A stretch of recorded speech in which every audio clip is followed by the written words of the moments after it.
Coming up after the break, we have more fascinating stories, a panel discussion, and one of the topics which I was learning about is mining and black cladding. It's the practice of falsely passing yourself off as an Indigenous company to win lucrative government contracts. That will be an interesting discussion, so stay with us.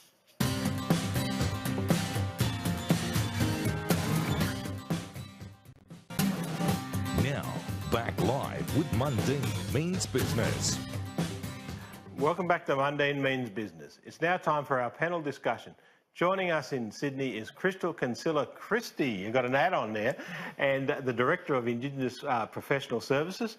Welcome, and good to see you back. You're a regular face. In our Melbourne studio, we have Isaac Harrison, the Managing Director of Bunjil Energy.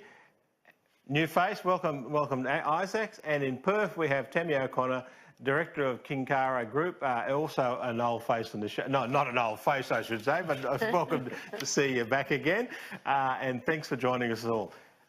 Let's kick off the panel discussion in regard to Indigenous procurement stuff and about how you see, Crystal, some of the changes and some of the things that need to be done in this area. Well, it's been interesting to see that we've had introduction of new joint venture requirements that have come out from the Minister, and I think that they will help to strengthen the Indigenous procurement policy. There's a lot of discussion around black cladding and people that are forming joint ventures.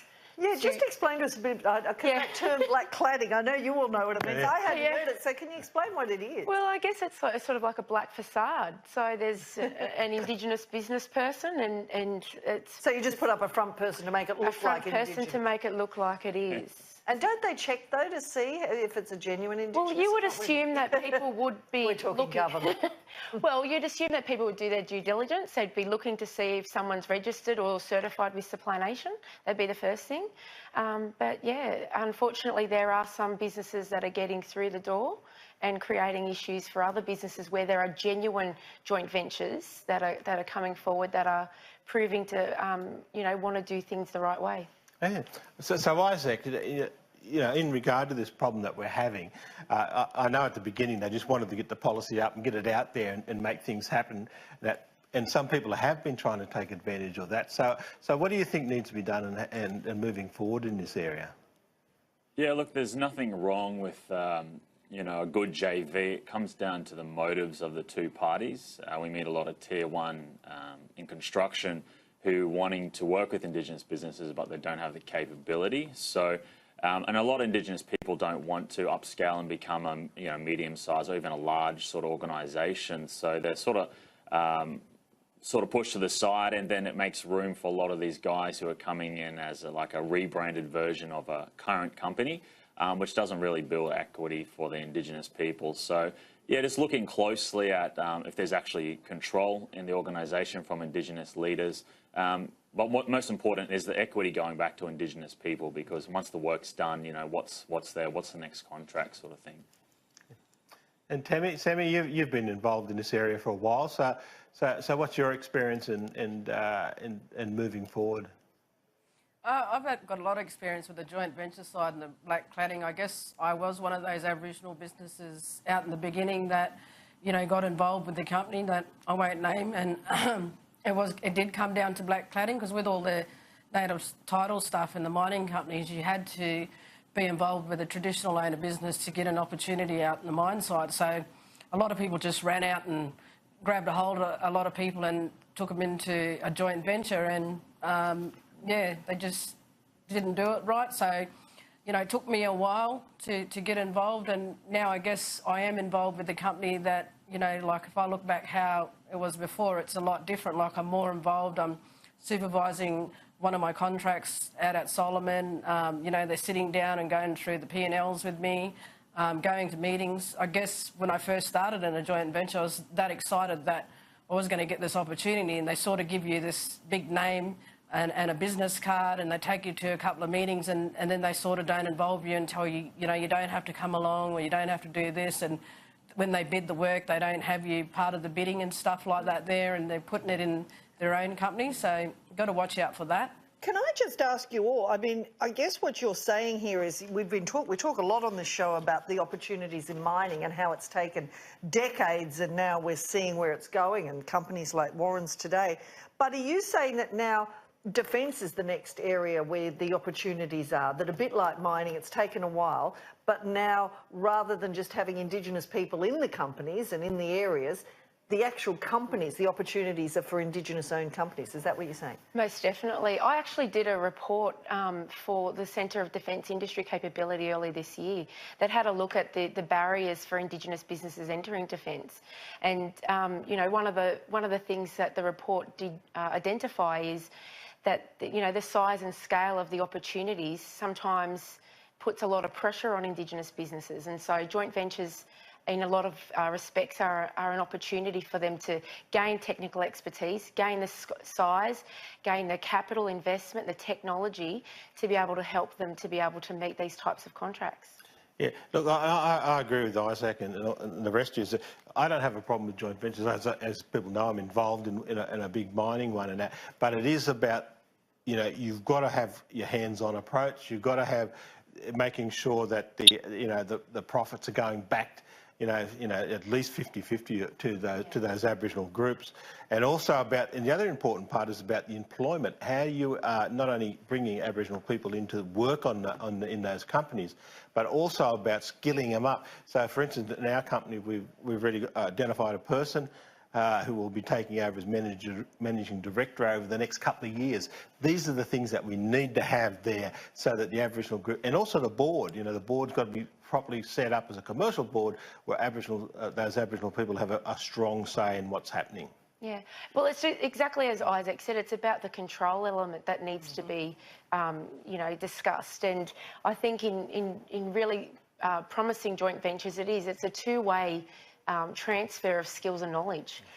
Indigenous businesses transferring stuff around cultural capability and competency, reconciliation, and then vice versa. Tabby, I'm just wondering, in the defence space, where are the opportunities? I can think of 50 billion reasons in Adelaide, submarines, but specifically, where are the opportunities, or are they all over?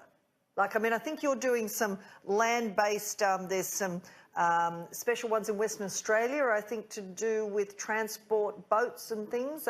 But just some ideas on where the opportunities are for Indigenous companies here. Sorry, was that question for me? Yes, Tabby, I was just saying, where are the opportunities? Well, with me, and I think we've touched on this before on this show, like, it's a little bit hard. Like, I'm from the Pilbara, and it's all mining based up there, and a lot of the stuff that I do and the opportunity that I got to get into business was through mining companies like Fortescue Metal Group, which started my joint venture with the company that I'm in. But to understand the government space, like, we sort of hear it in the federal government stuff, and we sort of have, I've touched in there as a business, and I'm looking to expand to get into the government side now that I've got the capability, and I've been in the business for a couple of years and I've understand it. So I guess I'm going to look towards a lot of people that are in that space to sort of help me out and understand how do I get involved there as an Aboriginal business.